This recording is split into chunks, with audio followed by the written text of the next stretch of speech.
प्रणमामि नित्यं तमादिनाथं प्रणमामि नित्यं। जो तुम हो स्वामी तो हमें सेवक, जो तुम हो पालक तो हमें पालक। जो तुम हो स्वामी तो हमें सेवक, जो तुम हो पालक तो हमें पालक। जो तुम हो भगवन तो हम पुजारी, नमन नमन हे विराग गुरुवर, नमन नमन हे विराग गुरुवर, नमन नमन हे विराग गुरुवर। अनंतानंद सिद्ध परमेश्वरी भगवान की देवादिदेव राशि आदिनाथ भगवान की, देवादिदेव राशि विश्वनाथ भगवान की, परम पूज्य गुरुनाम गुरुदेव आचार्य श्री श्री विमल सागर जी महामुनि राजे की, परम पूज्य गुरुनाम गुरुदेव आचार्य श्री श्री सन्मति सागर जी महामुनि राजे की, परम पूज्य गुरुदेव खंड के प्रथमाचार्य गणाचार्य गुरुदेव श्री विनाथ सागर जी महामुनि राजे की, अहिंसामय विश्व धर्म की, श्री पार्श्वनाथ भगवान की।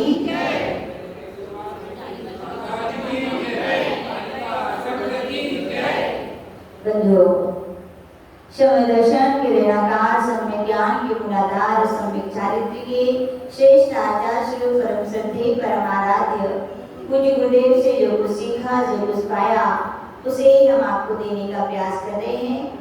चातुर्मास की पावन बेला और उसमें रविवारी प्रवचन की श्रृंखला, दक्षिणाक्षर महापर्व की आराधना के बाद हम पुनः आ गए हैं अपने व्यक्ति की पूजा नहीं, व्यक्तित्व की पूजा होती। किसकी होती है?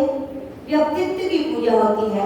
और उसी व्यक्तित्व के निर्माण में हम सभी सुन रहे थे वॉच को वॉच करना। वॉच को वॉच करना यानी घड़ी को मत देखना अपनी। वॉच यानी वॉच की स्पेलिंग WATCH। वॉच को वॉच करना है। हम एक एक शब्द के माध्यम से देख रहे थे कि हमारे अंदर एक एक यदि गुण आ जाते हैं तो आचार्य भगवान कह रहे हैं कि आपका व्यक्तित्व एक महान व्यक्तित्व बनेगा। और किसकी तरह बनेगा? उस झरने की तरह। किसकी तरह? जिस झरने के लिए कहा था कल कल करता झरना देखो, हम सबसे यह कहता है जीवन भी एक झरना है जो पल पल झरता रहता है। पानी सूख जाता है, झरना का अस्तित्व समाप्त हो जाता है, यूं कहा जाता है। लेकिन पूज्य गुरुदेव जैसे महान दिगंबराचार्य बड़े दार्शनिक विचारों के होते हैं, उन्होंने कहा पानी जरूर सूख गया लेकिन उसका अस्तित्व समाप्त हो गया क्या? नहीं, पानी सूख गया है लेकिन पानी के निशान उसके व्यक्तित्व के परिचायक होते हैं। वैसे ही कहा गया भैया ये जीवन मिला है और सबका अवसान होना है कि नहीं होना है? जाना है कि नहीं? सबको जाना है। लेकिन पूज्य गुरुदेव कहते थे जाओ तो कुछ ऐसा करके जाओ, आप चले जाएं लेकिन दुनिया आपको याद करे।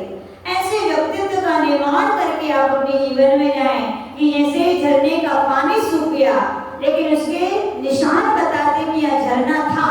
वैसे हम इस समाज से, इस परिवार से, इस प्रांत से, इस देश से और क्या दुनिया से भी चले जाएं, लेकिन आचार्य भगवान कहते जीवन जियो तो ऐसे जियो कि आपको दुनिया क्या करे? याद करे। और याद भी नहीं करे।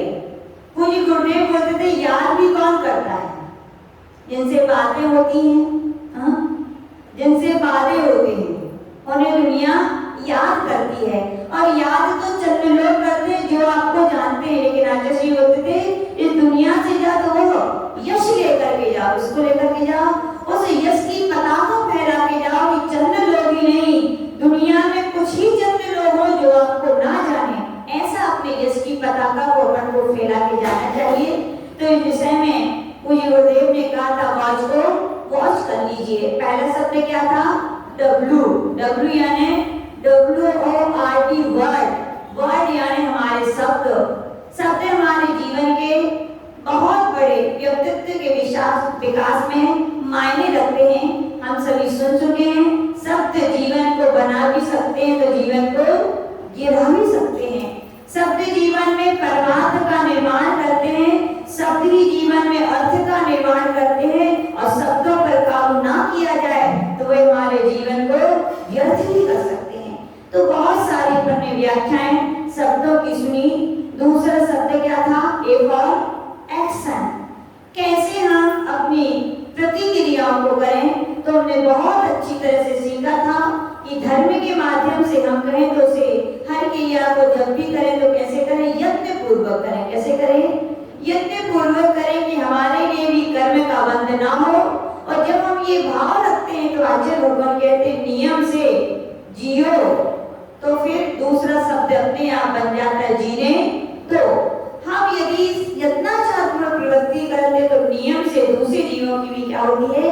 रक्षा होती है।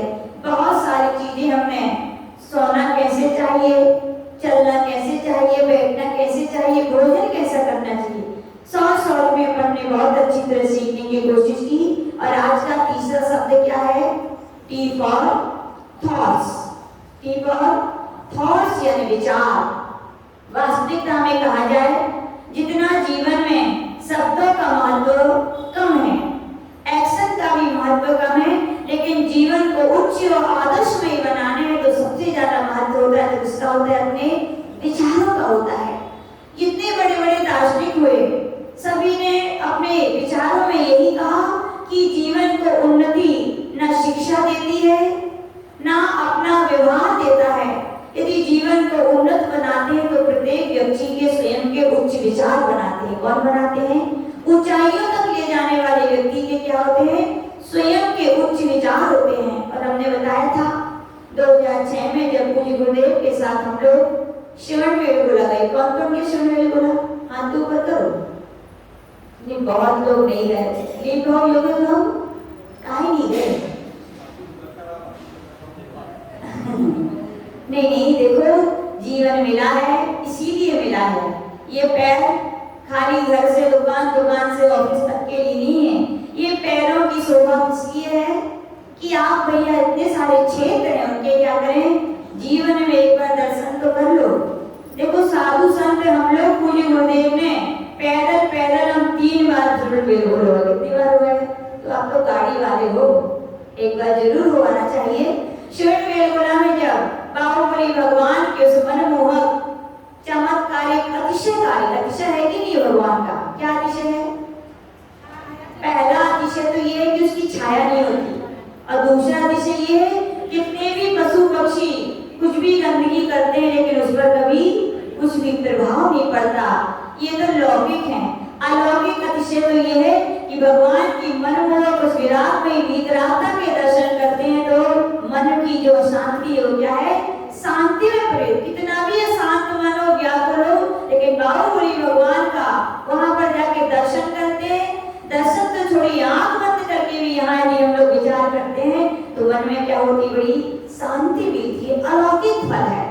तो जैसे हम लोग वहां पर पहुंचे, पूज्य आचार्य के बारे में हमने पहले ही बता चुके हैं। एक बहुत बड़े दार्शनिक, टीकाकार और उसके साथ साथ एक बहुत बड़े महाकवि हैं जिन्होंने जलबिंदु महाकाव्य लिखा है। क्या लिखा है? कौन सा काव्य लिखा है? याद कर लो, कौन सा लिखा है? जलबिंदु महाकाव्य। कितना बड़ा है?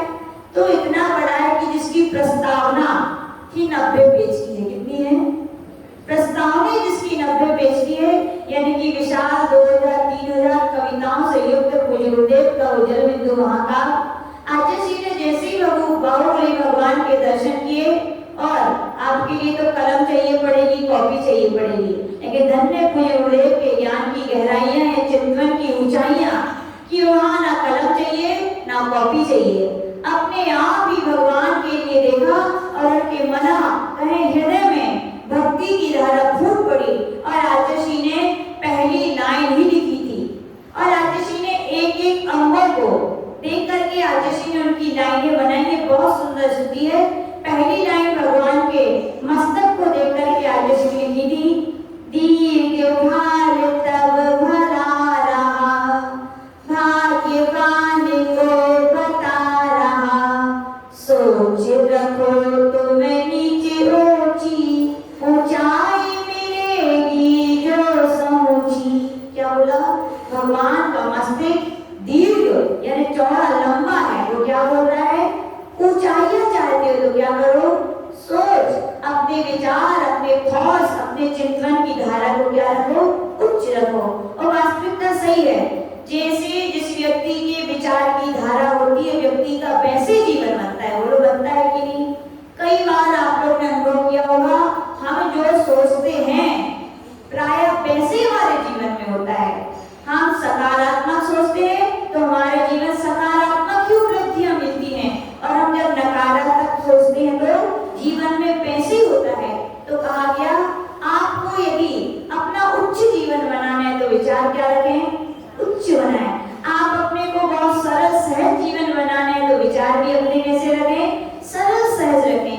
आज ऋषि बोलते थे जैसे विचार वैसे जीवन की क्या होती है, परिणति, यानी जीवन की कहते हैं विचारों की राह ही जीवन को क्या है, चाह प्रदान करती है। तो यानी विचार हमारे जैसे होंगे वैसे हमारे जीवन का निर्माण होता है। बहुत सारे ऐसे उदाहरण आप लोगों ने सुने होंगे, व्यक्ति जैसा सोचता है वैसे ही होता है। आपने एक उदाहरण सुना होगा, प्रैक्टिकली उदाहरण है ये। एक बार एक व्यक्ति के लिए मृत्यु दंड दिया जाना था। क्या दिया जाना था? मृत्यु दंड। और उसके लिए क्या किया गया, उसके लिए जेल में डाल दिया गया, उसकी आंखों पर पट्टी लगा दी गई और उससे कहा गया, उसके आपस में उसके लिए ऐसी बातें चर्चाएं की गई उसके पास में कि इसकी मृत्यु सांप के डसने से करवाएंगे। कैसे करवाएंगे? सांप के डसने से इसकी मृत्यु होगी। और उसकी आंखों पर पट्टी बनी थी और कुछ देर बाद क्या हुआ, उसके लिए कुछ काटा, क्या कुछ उसके लिए चुभन हुई और व्यक्ति ने क्या सोचा कि मुझे सांप ने काट लिया। और उसका ऐसा सोच नहीं था और कहा गया धीरे धीरे धीरे उसमें क्या हुआ, उसकी मृत्यु हो गई। अब क्या हुआ था, हुआ क्या था बताओ सब? कोई सांप ने नहीं काटा था। वहां पर ये प्रैक्टिकल किया जा रहा था कि व्यक्ति जो सोचता है, जो विचार करता है, वास्तविकता में वैसा होता है कि नहीं होता, वैसे हुआ। उसके लिए कोई सांप नहीं कटवाया गया, उसके लिए तो एक छोटी सी सुई से चुभाया गया था। छोटी सी सुई चुभाई गई थी और उसने क्या सोचा, मुझे सांप ने काट लिया। और प्रैक्टिकली ये और वहां पर जब उसकी पोस्टमार्टम हुआ, उसके पूरे शरीर में जहरीले सांप का क्या था, जहर था। कहां से आया बोलो, कहां से आया?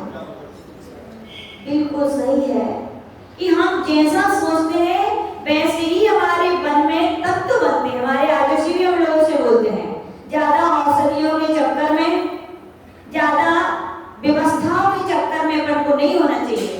बोले औषधि मिलना पुण्य पाप के ऊपर निर्भर है, क्या है?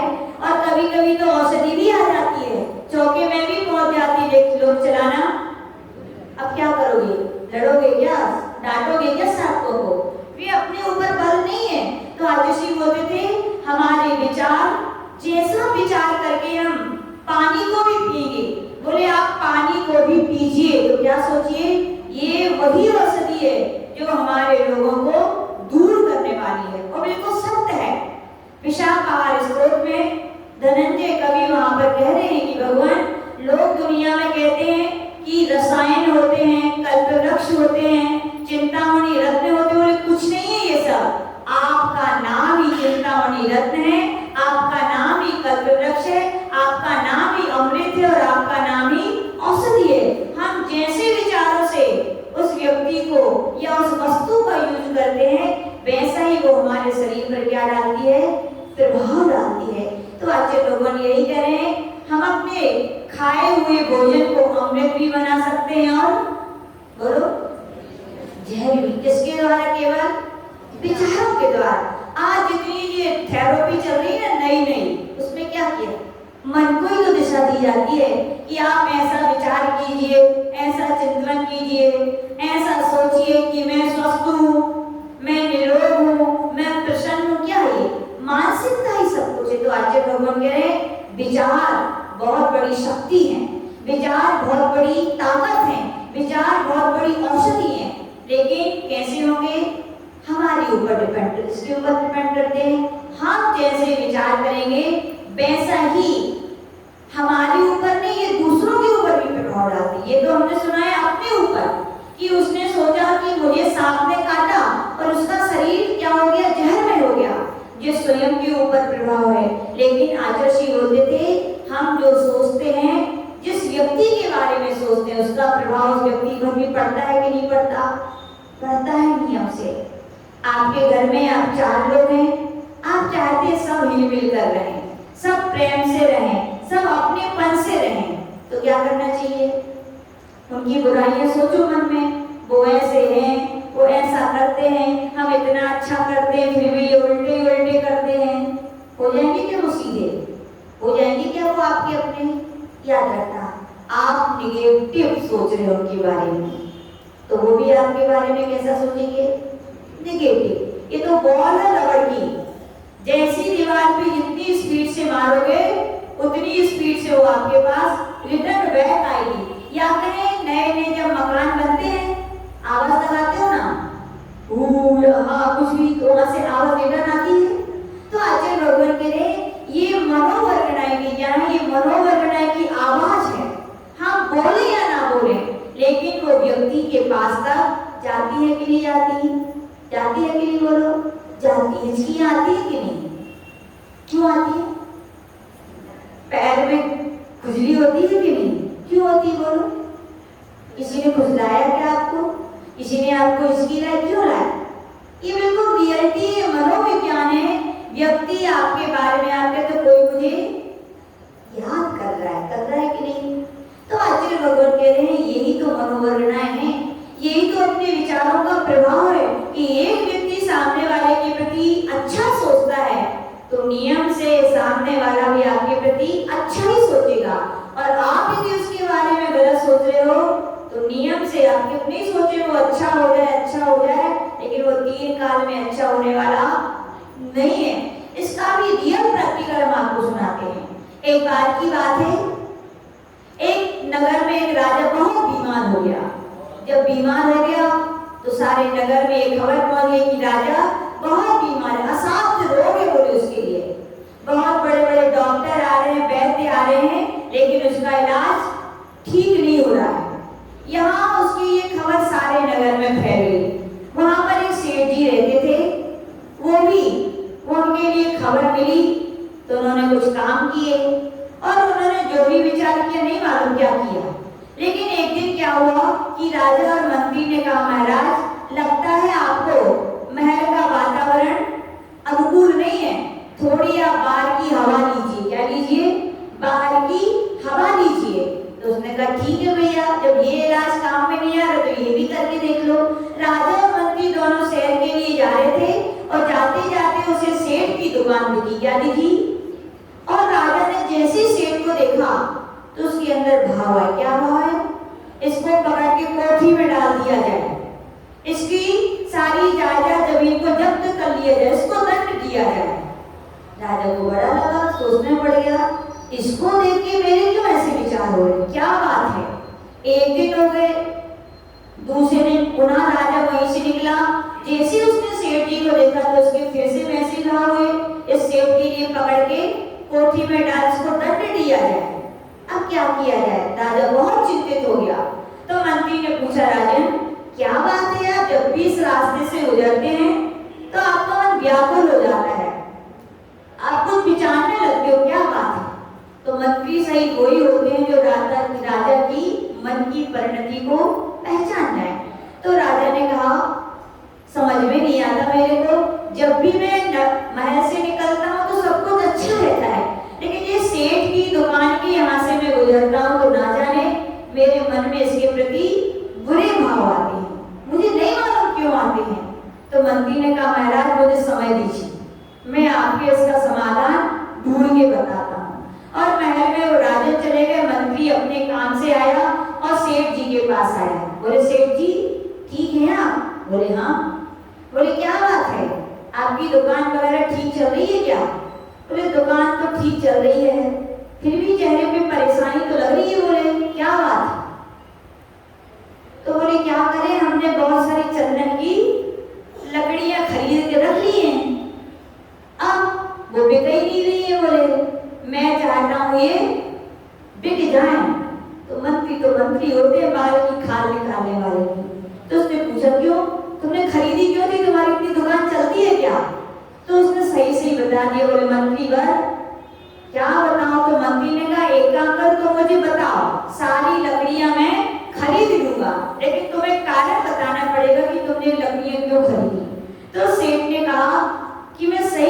बताता हूँ, मुझे अभय दान दिया जाए। बोले दिया। तो बोले जैसे ही राजा की खबर सुनी थी कि राजा के लिए असाध्य रोग हो गया है, अब वो उनका अनंतनाग सत्य होने वाला है, और मैंने क्या किया था, उनकी तैयारी के लिए पहले ही चंदन की, राजा है संस्कार होगा, तो उनके चंदन की लकड़ी बोले हमारी दुकान से जाएंगे। तो बोले फिर क्या हुआ? दूसरे दिन देखा राजा और आप साथ में आ रहे थे, तो क्या हुआ? वो तो स्वस्थ हो गए। अब मेरे मन में यही चल रहा था कि राजा कब ऊपर जाए, राजा कब ऊपर जाए, राजा कब ऊपर जाए। तो मंत्री ने कहा ठीक है, अब एक काम करो, ये तुम चंदन की लकड़ी महल में भेजो, ये उसके पैसे दो, काम तुम्हारा खत्म। यहाँ से मंत्री ने फिर से राजा के लिए प्रातः काल हुआ और उसी गली से निकले, और राजा ने जैसे सेठ जी को देखा तो आज उनके भाव क्या हुए? कुछ भी भाव नहीं। उन्होंने प्रसन्नता से सेठ जी को देखा, और आज तो ऐसे भाव हुए कि उस सेठ जी को अपने गले से लगा लो, अपने महल में बुला के उनका सम्मान कर दें। बड़ा आश्चर्य। उसने मंत्री से कहा कि हे मंत्री, आज तो बड़ा चमत्कार हो गया।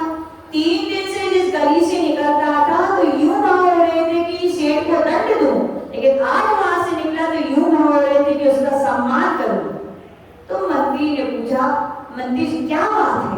तो मंत्री ने सही बात बता दी, भगवान राजन, जब आपके भाव इसलिए बुरे हो रहे थे क्योंकि वो भी आपके बारे में बुरा सोच रहा था, वो आपके मरण के बारे में सोच रहा था, तो आपके भाव भी वैसे उसके प्रति विपरीत हो गए थे। आज उसकी लकड़ी चंदन की सब बिक गई है, अब वो भावना करता है राजा जिए हजारों साल, कितने जिए?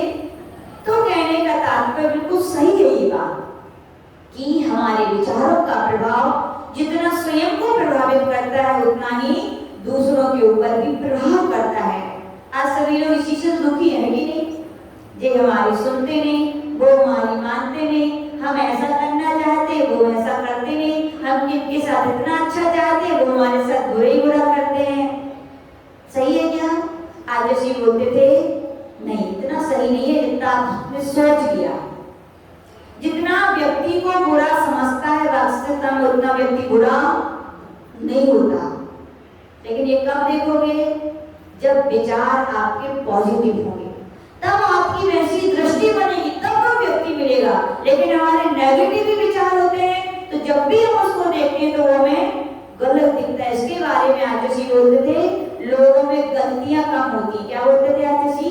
लोगों में गलतियां कम होती है लेकिन गलत फहमियां ज्यादा होती है। वो तो सही है कि नहीं? कितने बार अपन किसी से बोलना बंद कर देते हैं, जाना बंद कर देते हैं और कितना सारा क्या क्या सोच लेते हैं, लेकिन जब सत्य की गहराई तक पहुंचते हैं तो क्या सोचते हैं? वो पहाड़ निकलती है चुनिया। यानी कि जिनकी गलतियां नहीं होती उनके पर गलत फहमियां पाली कहां से? विचारों से। कहाँ है? विचारी तो है। किसी से बुराई हो गई, मान लीजिए 2 बहनें थी, हो गया झगड़ा देवरानी जेठानी। अब देवरानी यदि किसी अपनी सहेली से भी बात करती है तो जेठानी क्या सोचेगी? अरे जरूर हमारी। बताओ किसने आके आपको ये कह दिया? आपकी नेगेटिव थिंकिंग है। किसने? आपकी सोच गलत है। तो व्यक्ति सामने वाला गलत नहीं है, फिर भी हमें वो क्या दिख रहा है? गलत दिख रहा है। तो आज जैसे बोलते थे ये विचार हमारे जीवन के प्रेम, संगठन, एकता को बढ़ा भी सकते हैं और आपके विचार आपके घर की, समाज की, देश की प्रेम और संगठन एकता को खराब भी कर सकते हैं कि नहीं? तो विचारों का यानी जीवन में बहुत बड़ा महत्व होता है। सादा जीवन उच्च विचार नहीं गए अपने यहाँ, बहुत कितने उच्च विचार। तो आचार्य बताते थे कितने उच्च विचार होने चाहिए अपने कि कोई कितना भी अपकार करे अपने साथ, लेकिन आपके प्रति आप उसके प्रति क्या करें? उपकार के व्यवहार रखें। कैसे रखें? यशोधर मुनि महाराज की सुने हो कि नहीं? श्रेणिक राजा ने मरा हुआ सर्प डाला कि नहीं डाला 500 खूंखार कुत्ते भी उनके ऊपर छोड़े कि नहीं छोड़े? लेकिन देखो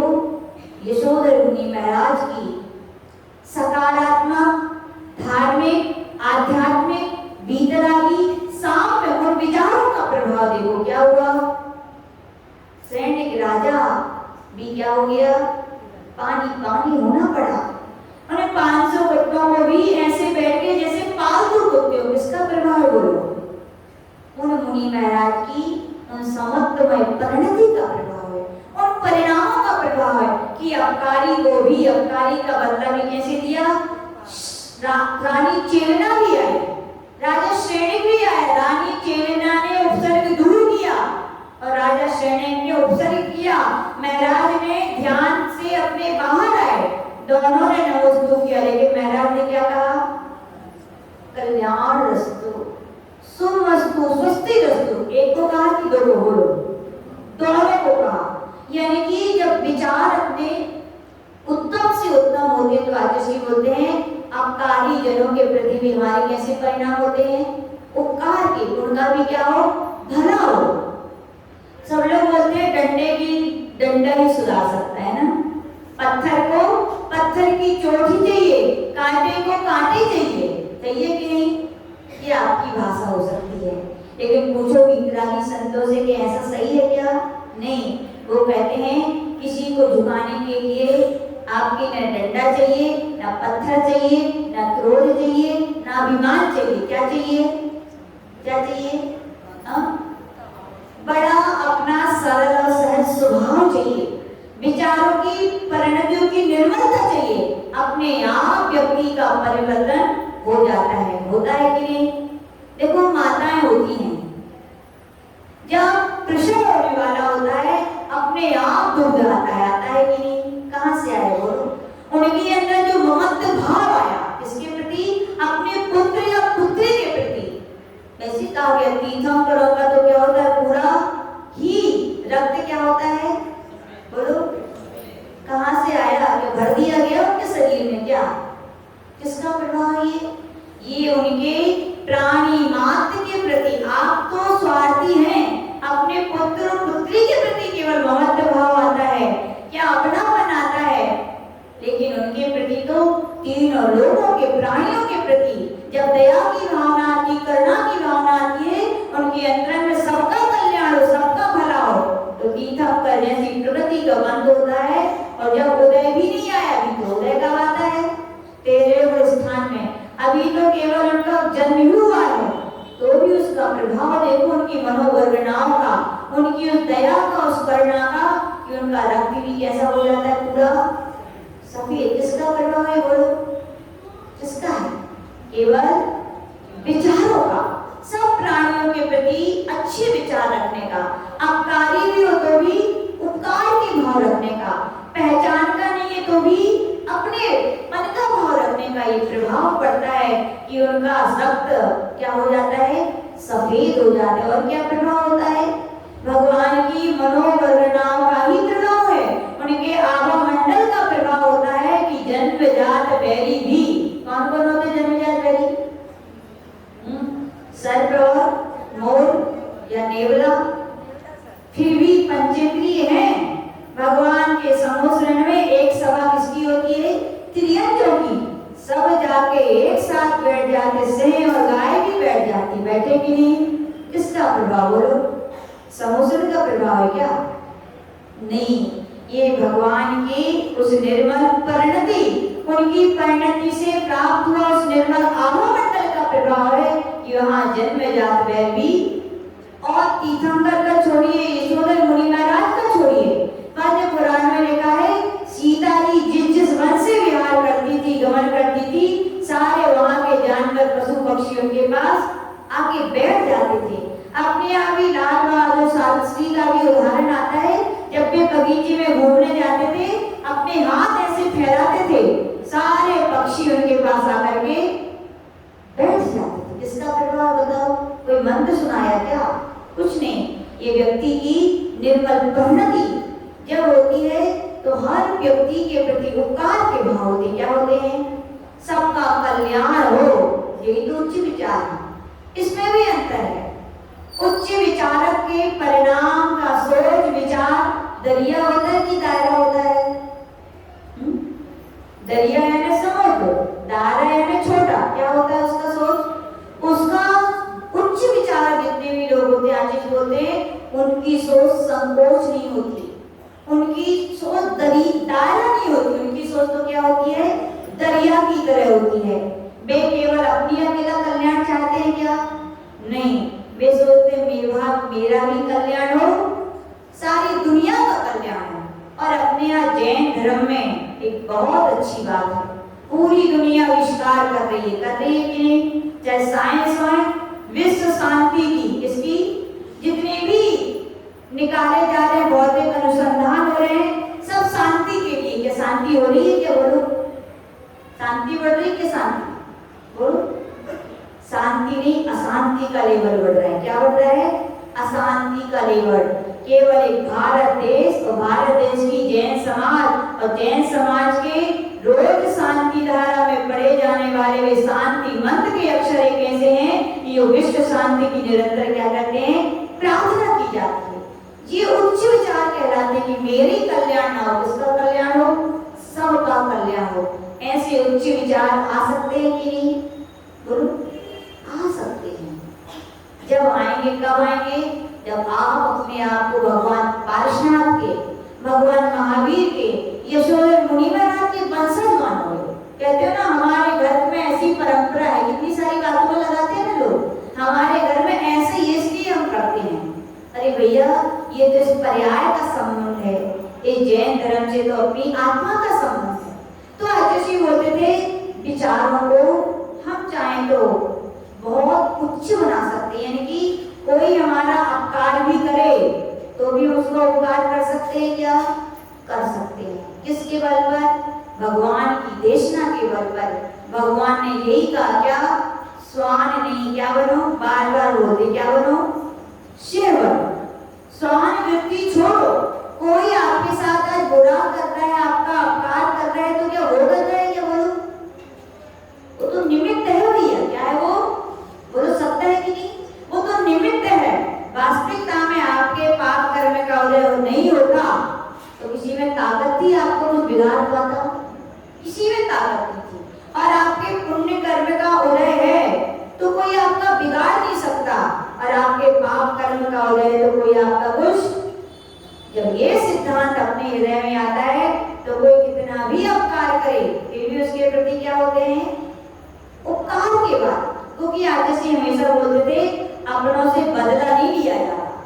क्या नहीं किया जाता? याद रख लेना, अपने हैं कि नहीं है किसी के? जो भी कहो, कोई अपना है आपका? कितने अपने बताओ, बोलो, कितने अपने? बोलो, सावलकर जी कितने हैं आपके अपने? सभी कौन है? तो छाटो, बताओ दीदी कहो, कौन आपका है?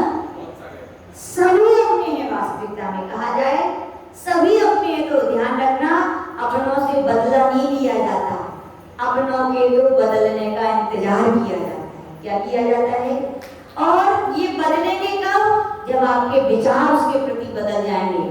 आप अपनी थिंकिंग विचार बदल दो, फिर देखो व्यक्ति अपने आप आपको बदला दिखेगा। हम अपने विचारों को नहीं बदल पाते, व्यक्ति को बदलने की कोशिश करते हैं।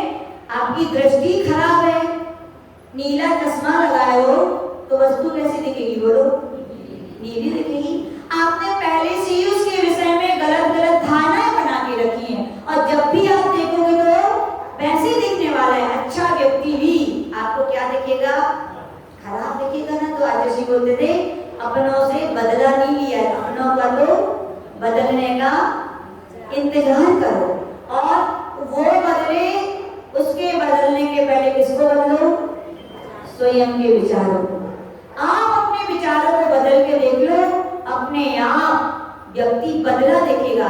क्योंकि कहा जाता है पापी नहीं, कौन खराब है? पाप खराब है। जब पापी खराब पाप है तो भगवान से प्रार्थना करोगे उसके पाप दूर हो जाए, तो वो पापी भी क्या हो जाएगा? फिर पाप से रहित हो जाएगा। तो ये सब आचार्य बोलते थे अपने विचारों पर, यानी कि अपन चाहे तो अपकारी को भी, शत्रु को भी अपना बना सकते हैं कि नहीं? और भगवान पारशुनाथ तो प्रकृति उदाहरण है। 10 बहुतों जिसने बैर निभाया, अपकार किया, लेकिन उन्होंने क्या किया? उसका उपकार ही किया, कभी उसका बदला नहीं लिया। उसके बदलने का इंतजार किया। और भगवान के लिए जब केवल ज्ञान हुआ तो अपने आप बदला कि नहीं बदला? बिना बदला लिए भी लोकमत बदल गया, सम्यक दृष्टि हो गया कि नहीं? तो आचार्य भगवान कह रहे हैं दुनिया को बदलना है लोग, तो आचार्य भगवान कह रहे हैं पहले किसको बदलो? अपनी सोच को बदल लो। आप जैसे अपनी सोच बदलोगे वैसे ही खराब से खराब व्यक्ति के अंदर भी आपको गुण दिखेंगे कि नहीं? अवश्य दिखेंगे। यानी कहने का तात्पर्य उच्च व्यक्ति वे होते हैं जो अपकार करने वाले के प्रति भी उपकार की भावना रखते। मध्यम व्यक्ति कौन होते हैं? वे होते हैं जिसने उपकार किया है तो बोलते ठीक है, उपकार का बदला उपकार से ही देंगे, कृतज्ञ कहलाते हैं। नहीं कृतमुपकारा साधवा विस्मरन्ति, जो साधु जन सज्जन पुरुष होते हैं वे किसी के द्वारा किए गए उपकार को कभी भूलते। यही सज्जन हैं। खाली टिप टॉप रहने से, ऊंचे बिल्डिंगों में रहने से, अच्छा भोजन करने से, अच्छे लोगों की सोसाइटी में रहने से कोई अच्छा नहीं होता। याद रखना, अच्छे लोग वे होते हैं जो किसी के किए गए उपकार को मानते हैं और माननी चाहिए। आज जैसे बोलते थे हिंसा, झूठ, चोरी, कुसीट, परिग्रह तो ये पाप है, लेकिन उपकारी के उपकार को नहीं मानना ये सबसे बड़ा पाप है। कौन सा बड़ा? सबसे बड़ा। माता पिता का उपकार है कि नहीं है? मानते हो कि नहीं? तो कहना बात अलग है और होना बात अलग है। हो ये बात की प्रतिक्रिया है, पहले आप मान तो लो। आपके विचारों में यदि उनकी कीमत आ जाएगी तो विश्वास रखना आपकी प्रतिक्रियाओं में भी झलकने लगेगा। लेकिन कई बार क्या होता है, हम झलकाना तो चाहते हैं लेकिन विचार बदलते नहीं है तो वो उल्टा ही होता है। क्या होता है? क्यों? क्योंकि आपने पहले विचारों को नहीं पलटा और प्रतिक्रियाओं को परखने लगे। तो आचार्य लोगों कहते भैया जिन्हें उपकार किए हैं उपकार के बदले तो हम चुका ही नहीं सकते। चुका सकते हैं क्या? माता पिता और गुरुओं का तो उपकार कभी चुकाया ही नहीं जा सकता। तो आचार्य बोलते थे भैया चुकाने की ताकत नहीं है तो कम से कम ढूंढो तो मत, क्या रखो उनके लिए, याद करते रहो, उनके गुणगान उनकी गुणगावली गाते रहो कि उनने मेरा क्या किया, उपकार किया। यानी कि उपकारी के उपकार को मानना, ये जिसके अंदर राजसी क्वालिटी आ जाए वे मध्यम विचारक कहलाते हैं, यानी कि अच्छी क्वालिटी में गिने जाते हैं। और ये कब मानेगा व्यक्ति? जब उसके अंदर विचारों में उनके उपकारों की कीमत आएगी। इसका भी राजसी बहुत अच्छा उदाहरण सुनाते हैं। एक छोटा सा बालक था और उसने खेल खेल में एक जगह पौधा लगा हुआ था तो उसने देखा रोज पानी देने लगा। क्या देने लगा? वो रोज जाता और खेल खेल में अपना खेल खेलता और रोज उस पेड़ को पानी, और पानी मिलने लगा तो पेड़ क्या होने लगा, हरा भरा हो गया। और धीरे धीरे यहाँ बच्चा बड़ा हुआ कि वहाँ पेड़ हरा भरा हो गया। और बच्चा जब बड़ा हुआ तो क्या हुआ, आजीविका करता था। एक बार ऐसा समय आया कि उसके पास कुछ भी काम नहीं था, लेकिन जैसे वो उदास होकर के उस पेड़ के नीचे आके बैठ गया। कहाँ बैठ गया? उस पेड़ के नीचे। तो वहां से एक आवाज आई। क्या आवाज आई? क्यों परेशान हो, क्यों दुखी हो? तो उसने बता दिया इसके कारण मैं परेशान हूँ। तो वहां से आवाज आई, मालूम क्या आई? मैं हूं ना। क्या बोला वो पेड़? मैं हूं ना। बोले तुम चिंता मत करो, मेरे वृक्ष में बहुत सारे फल हैं, तुम उनके लिए ले जाओ, बेच लो, रखी भोजन पानी की व्यवस्था कर लो। बच्चा खुश हो गया, बड़ा मतलब व्यक्ति खुश हो गया। पेड़ रोज आता, रोज पेड़ तोड़ता और अपनी आजीविका करता था। फिर क्या हुआ, देखते ही देखते सारे फल भी खत्म हो गए। फिर वो आगे दुखी बैठ गया। फिर वो पेड़ से आवाज आई, क्यों दुखी हो? तो उसने कह दिया अब तुम्हारे फल ही नहीं है, मैं क्या करूं? तो उसने क्या कहा, मैं हूं ना। क्या बोला वो? मैं हूं ना। बहुत बड़ा ताकत का शब्द है ये। कुछ ना हो, कितनी भी आप आपत्ति में हो, विपत्ति में हो, परेशान हो, और कोई अनजान भी व्यक्ति आपसे कह दे कि क्या कह दे, क्या कह दे? तो भैया मैं कहना चाहती हूँ आप लोगों से, दुनिया में किसी को कुछ दे पाओ या ना दे पाओ, धन दे पाओ या ना दे पाओ, औषधि दे पाओ या ना दे पाओ, सुख सुविधाएं दे पाओ या ना दे पाओ, लेकिन ये शब्द जरूर बोल देना किसी परेशान से। क्या बोल देना? मैं हूं ना। कुछ भी नहीं करोगे आप, लेकिन उसकी आप धार बन जाओगे, उसकी आप ताकत बन जाओगे, उसकी आप शक्ति बन जाओगे। वो लड़खड़ाने वाला भी खड़ा हो जाएगा। कहा जाता है बहते के लिए तिनके का सहारा भी बहुत बड़ा होता है। काम पर यदि मौके पर यदि कोई इतना कह दे, क्या कह दे? मैं हूं ना, एक बहुत बड़ी ताकत मिलती है। आप लोग का तो मुझे नहीं पता गृहस्थ जीवन का, लेकिन साधु जीवन में जरूर देखा है। जब बहुत सारे अंतराय होते हैं ना, एक तो नहीं, अभी तो दीदी जी हैं तो चल जाता है, कभी कभी तो 2 3 4 5, इतना बड़ा संघ अपनी दीदियां थोड़ी एक के साथ जाए। इतने सारे लगातार 6 7 अंतराय हो जाते हैं। क्या हो जाता है फिर हालत? शरीर गिरता है तो गिरते, मन भी गिरने के चांसेस होते हैं, यानी कि उत्साह गिरने लगता है। तब आदर्शी कहते हैं, क्या बोलते हैं? चिंता मत करो, मैं हूं ना, कल मैं चलूंगा बोले हार कराने। ऐसे लगता है पेट भर गया, ऐसे लगता है ताकत आ गई। क्या कहा? केवल मैं हूं ना। बहुत बड़ी ताकत है दुनिया में। यदि किसी को अपना मानते हो, कभी आपत्ति विपत्ति, कोई घबरा जाए, कोई अपने आप को बहुत अकेला महसूस करे, उसके लिए क्या कहना? मैं हूं ना। देखो उसमें एक अजीब अपूर्व ताकत आएगी। तो जैसे उस पेड़ ने कहा मैं हूं ना, तुम क्या करो? मेरी छोटी छोटी टहनियों को ले जाओ। टहनियों को बेचना शुरू किया, टहनियां भी समाप्त। फिर आया, फिर भी क्या कहा पेड़ ने? मैं हूं ना। भी अभी तो टहनियां खत्म हुई, अभी मेरा स्कंद बाकी, उसको ले जाओ।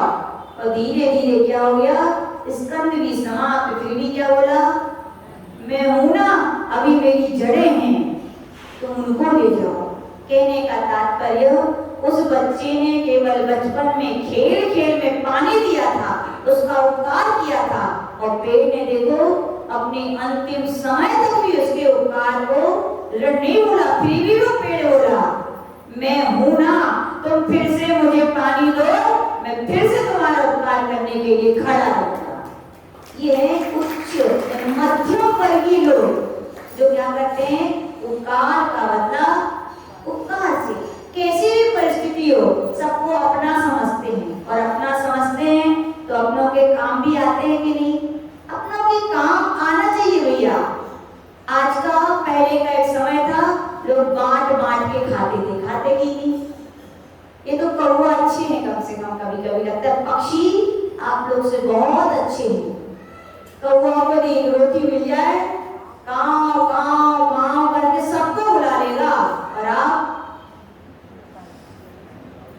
हंसने की बात नहीं, बड़े सोचने की। पुराना समय था, यदि घर में सुबह का भोजन है और शाम के भोजन की व्यवस्था हो गई है, पड़ोसी भूखा रहता था, तो लोग शाम के भोजन की चिंता नहीं करते थे, पड़ोसी को देके आते थे, भैया तुम खाओ। और आज जबकि शाम की क्या, एक दिन की क्या, बरसों की, चाहे पड़ोसी भूखे चले जाएं, बीमार है कोई व्यक्ति, आती है क्या? बोलो कहाँ की मानवता? आज व्यक्ति बांटना नहीं, गांठना जान रहा है, अपना स्वार्थ क्या जान रहा है? इतना मतलबी, खुदगर्जी, क्या कहते हैं उसको? इतना खुदगर्ज हो गया। राजसी होते थे, जो खुदगर्ज होते हैं वे फर्ज निभाना नहीं जानते, वो अपना स्वार्थ बना। और जिस दिन ये स्वार्थ बना आ जाता है, तो आप उपकार कर पाओगे क्या? बताओ। स्वार्थ यदि मन में है तो व्यक्ति बांटना नहीं, क्या बोलते थे आजसी? गांठना जाएगा। अपने लिए होना चाहिए, दुनिया की कहाँ किसको खबर है। और आज का समय तो बहुत विचित्र है, बहुत विचित्र। बाजू के घर में क्या हो रहा है, कोई मतलब नहीं किसी को। आचार्य बोलते भैया ये कहाँ से आपके अंदर प्रतिक्रियाएं, बताओ कहाँ से आई? ये प्रतिक्रियाएं आपके बाहर बात में, पहले कहाँ आई? आपके विचारों में। हमें क्या करना? हमारे थोड़ी वो है, हम तो अपने घर को देखेंगे। फिर कहाँ गया वो अपना? बोल रहे थे कि सब अपने हैं। और वास्तविकता में याद रखना, चाहे आपके घर वाले हो, चाहे आपके पड़ोसी हो, चाहे आपके मोहल्ले वाले हो, चाहे आपके गांव वाले हो, कोई भी अवधि यानी मुनि महाराज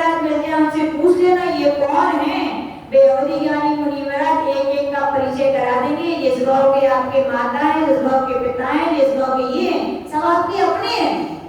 लेकिन अपन लोग क्या है, विचारों की जब संकीर्णताएं आ जाती है, विचारों में जब कहें कि अपनेपन की भावनाएं समाप्त हो जाती हैं, तो व्यक्ति बांटना नहीं चाहता, गांठ अपनी जेब में आए। तो याद रखना, जो जितना स्वार्थी होता है ना, वो उतनी अकेला इंसान है। क्या है वो? स्वार्थ व्यक्ति को क्या बनाता है? अकेला। आज तुम किसी के काम नहीं आ रहे, तुम्हारे दिन नहीं आएंगे क्या? बोलो। जब तुम्हारा समय आएगा तो तुम्हें विश्वास है तुम्हारे सामने कोई खड़ा रहेगा तुम्हारी सहायता करने वाला? नहीं खड़ा रहेगा, विश्वास रखना। तो आचार्य बोले भैया, उच्च विचारक नहीं बन सकते हो, यानी उपकार का बदला उपकार से नहीं चुका सकते हो। इतना तो करो, क्या करो?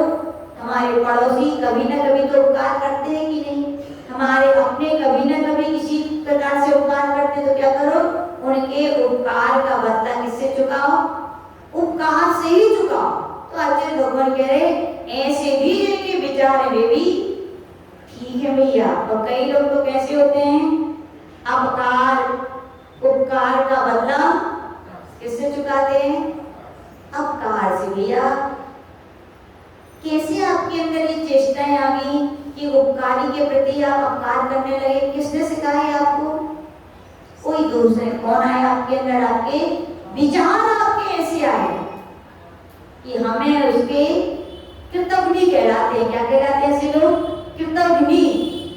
ऊपर वाले तो कृतज्ञ थे कि उपकार का बदला उपकार से दिया, नीचे वाले तो क्या हो गए? उपकार का बदला भी अपकार से दे रहे हो। किसी ने आपका अच्छा किया और आप क्या कर रहे हो? उनके साथ बुरा कर रहे हो। तो आचार्य भगवान कह रहे हैं, आपका समय हो गया और सुनेंगे। विचारों के विषय में तो जितना सुनाइए सुना नहीं रहे हैं, अपने जीवन में थोड़ा थोड़ा लाइए। जीवन को उच्च बनाना है कि नहीं?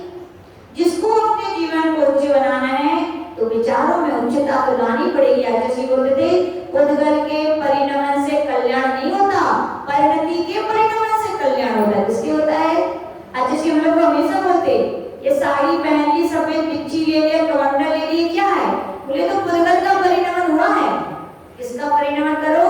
परिणति का, विचारों का परिणमन करो। जो विचार संसार की ओर, राग की ओर, देश की ओर, अहंकार की ओर जा रहे हैं, उनको क्या करो? सही दिशा दो। तो जीवन क्या बनेगा? उच्च बनेगा। तो जय बोलिए परम पूज्य आचार्य गुरुदेव श्री रामसागर जी महाराज जी की।